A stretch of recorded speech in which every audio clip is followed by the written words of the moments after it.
Today we're demonstrating the Precision Flight Control's Instructor's Interface Console, which allows you to make weather changes on the fly while you're instructing and when you have a need to change the weather quickly. So you don't have to step out of the simulator in order to do it.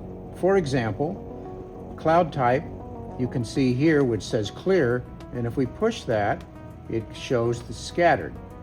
Now we have to have a base for that cloud type, so I'm going to adjust the ceiling up to 500 feet. Now I can go to broken clouds just by pushing the button again. Now let's look at how we might change the visibility at the same time. Over to the right, you can see the visibility key. When I push it, it's clear now, but when I push it, it goes to 25 miles. And then 10 miles. Next will be 5 miles. And you see on the screen the visibility beginning to reduce. Now 4 miles, 3.5, 3, 2.5, 2. We're bringing it on down, and you want your student to get the best or the worst visibility legal for an ILS. So we go from 1.5 miles now down to 1/2 mile, and there's your visibility, and that's what you're looking at. Now we can, at the same time, go back to a clear sky just by rotating through to clear, and we can now raise the ceiling 1,000 feet at a time. It's 1,500, 2,500, and it's broken. We can go to overcast, and now you see it change into overcast. If you want to reduce the level of the overcast that you're penetrating, you can simply do it in 1,000-foot increments or 100-foot increments.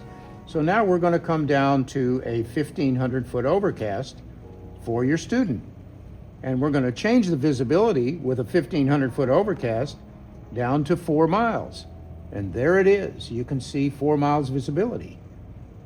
If you wanted to have a broken cloud deck, let your student have a peak, you could raise that to say 9,000 or 8,000. You can make that change very quickly, and then you can change your visibility back to a good visibility so that as you're penetrating from up above, you can see through the clouds to the airfield that you're trying to find, and you can also go to scattered and see it even better. That, in a nutshell, is how the weather change feature works on the Instructor's Interface Console. Now to continue with some of the other features of the Instructor's Interface Console. For example, if you wanted to have an engine malfunction, you would select engine, and if you want to fail an engine, you'd push engine left or engine right.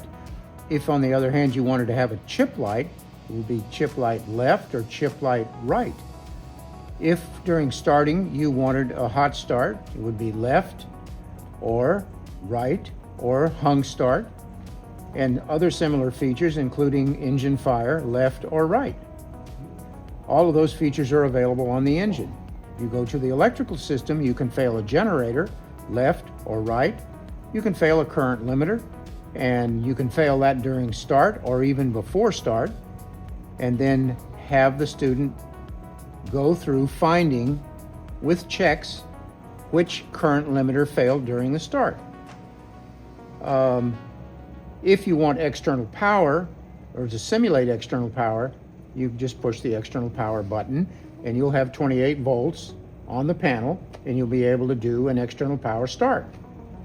Now, in the system button, you can do a number of things that you might want the student to try to sort through. For example, you can fail the PFD, number 1 or 2, or the MFD. You can fail auto feather. You can fail the autopilot. You can have a cabin decompression for an emergency descent. You can select trim in op, and you can have just a cabin leak that's a very slow leak. Or you can fail one or both pitot heat, which is pretty interesting if you happen to be flying in icing conditions. You can do a trim runaway, or you can fail the flap motor so that the student has to discover it and then figure out what speed to use for the no flap approach. Under ops, You can select door open. You can change the time of day, and I'll show you on the screen. If we select sunset, it goes to sunset. If you select nighttime, it instantly turns into night. And if you actually would like to go back to sunset and then change the time incrementally in small amounts, you can go time forward or time back.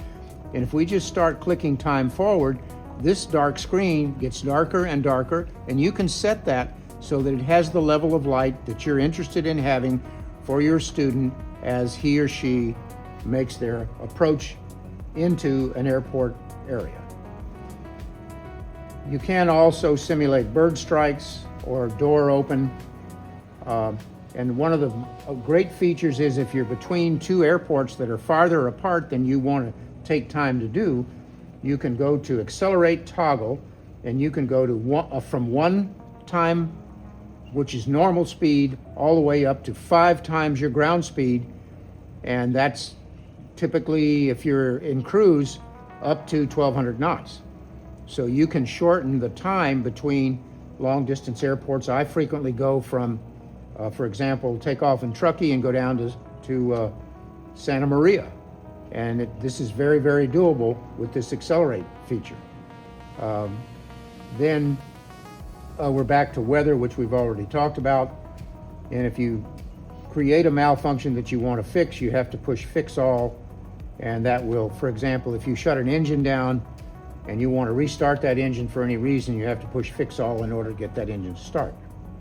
You can pause the simulator by simply pushing the pause button. Those are many of the most important features of the Instructor's Interface Console.